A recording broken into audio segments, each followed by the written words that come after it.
Hi everyone, Jennifer Hernandez here. Today I want to help make clear dietetics education in the United States. And I thought about going back into the studio to do this, but I haven't done a presentation in the studio, and I wasn't completely sure how well you would be able to see the things on the screen. So I just decided to do a screencast out of my office because it's really important to me that you can see the graphics to be able to understand the different routes to becoming a dietitian.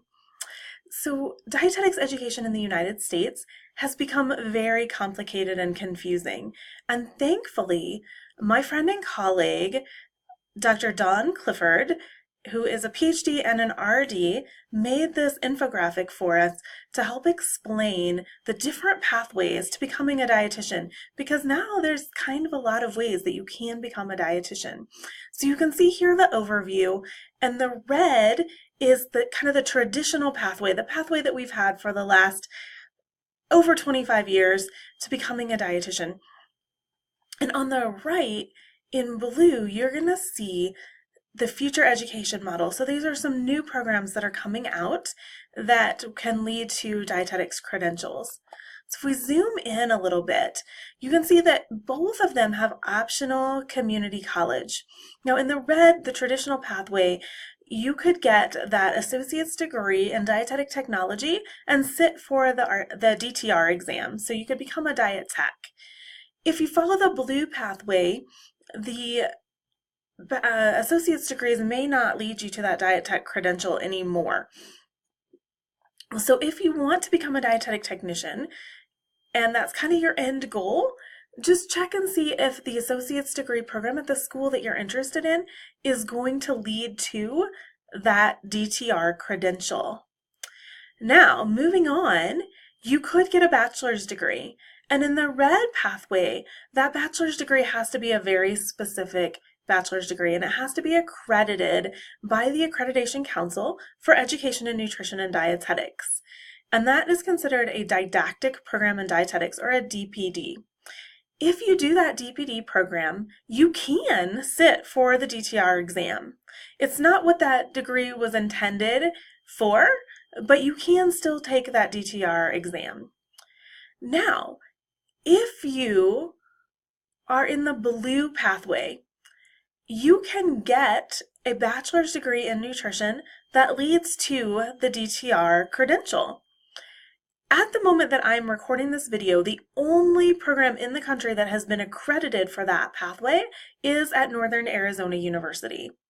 So that's the only school today, April 2019, that has that pathway. Now, you could get a bachelor's degree using the blue pathway only in any degree and have the right prerequisites for the school that you're applying to and go on to become a registered dietitian. And this is truly where dietetics education gets complicated. So let's move down this infographic and see what I'm talking about. Staying in the red pathway. So remember, on that red pathway, we've got that DPD degree. We've got that accredited bachelor's degree that allows you to move along the pathway to become a dietitian. And you can see by all of these arrows that that DPD can take you to a lot of different things. You can do what is called a coordinated program. So it's a combined graduate degree and supervised experiential practice. And that arrow is actually the one on the far right, and it's pointing into the blue. Okay, so you can have a coordinated graduate program that leads to the RD credential. You could, since I started on the right, I'm just going to move backwards. You could do any graduate degree that you want, and then do a dietetic internship, a freestanding dietetic internship that's not related to a degree program, and then sit for the RD exam. The kind of more traditional one is in the middle or on the left, and you can apply to either a freestanding degree program, a freestanding dietetic internship, or a dietetic internship that's combined with a graduate program. So they're usually considered MSDIs or something like that, where you're going to get some master's degree while also completing your dietetic internship. And completion of the internship is dependent upon completion of the degree. So I did mine in a program that actually had a master's degree and an internship, but we didn't have to finish our master's to get our verification statement from that internship. Other programs, you have to finish all of that master's degree coursework before you're going to get that verification statement. Either way, you complete the requirements of the internship or the master's degree internship, you get your verification statement, and you can sit for the RD exam. Now, starting January 1st of 2024, you will have to have some sort of master's degree to sit for the RD exam.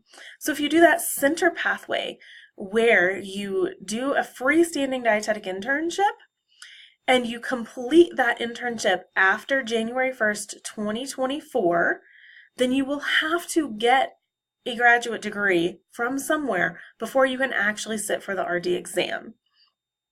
So this means that if you are a freshman in college this year, so the end of your freshman year is 2019, the end of your sophomore year is 2020, the end of your junior year is 2021, the end of your senior year is 22, and you did a DPD program, you finished it in 4 years, and you managed to match to an internship on your first try, you complete your internship before the end of 2023, you would not have to get a master's degree. However, if any of those ifs don't happen, you don't finish in 4 years or you don't match to an internship on your first try, you're going to have to get a graduate degree. So you can look at that MSDI, you can look at a graduate program and then a separate freestanding dietetic internship, or you can look at those coordinated programs in dietetics. Now, another option, if you've done that traditional RED pathway and you did that DPD program, is you can apply to future education model programs. Future education model programs do not have to accept only students who have completed that DPD.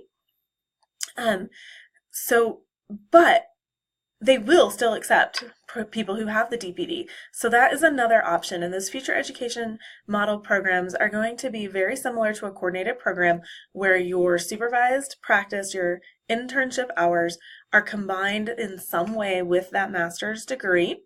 And all of those things have to be completed in order to get your verification statement to sit for the RD exam. Now, let's say that you are entering dietetics with a non-DPD. This used to be really challenging because what you would have to do is go back and get a DPD verification statement. And that could take 3 years of coursework, depending on what your undergrad major was or when it was. So now we have these blue pathways on the right. And again, we have that bachelor's degree that leads to the DTR credential, or a bachelor's degree in any major with the right prerequisite courses for the program that you're applying to. If you are in that blue pathway, you cannot apply to traditional dietetic internships. So any of those dietetic internships, whether they're an MSDI or a freestanding internship, are not going to be open to you unless you choose to get your DPD verification. However, you can apply to coordinated graduate programs or to future education model graduate programs. You need to look at each program specifically and see what their prerequisites are to make sure that you either have them in your undergraduate or you can obtain them by the time you apply to those programs. The future education model programs are new. There's only a handful of them available right now. However, more and more programs are applying for this future education model. And so it's increasing. I can't say on a daily basis, but it's increasing on a regular basis. And you can find information on those coordinated programs. So if you are interested in the coordinated program, you're going to go to eatrightascend.org. And then you're going to find accredited programs. You're going to look for the one that says coordinated, and there's going to be a checkbox that says only programs that provide a graduate degree. And you're going to mark that checkbox so that you're getting those coordinated graduate programs, and because there are also coordinated undergraduate programs. Future education model programs are going to be listed separately on the accreditation website, and you won't have to do any checkboxes for those. You can just look and see which future education model programs. You're going to have to go to each site individually and look at what their prereqs are, what their requirements are, what the program emphasis is, if there is one, and then you can choose to apply to those with any undergraduate degree as long as you met the prerequisites. So I hope that this helped to clarify some of those confusing features of trying to get into dietetics education. The nice thing about the Blue Pathways is it makes it so much easier for people who are career changers or didn't realize that there were these accredited nutrition degrees that you had to do. So it is opening up and making it easier for people to become dietitians who didn't realize their freshman or sophomore year that that was what they wanted to do. All right, thank you for watching and have a great day.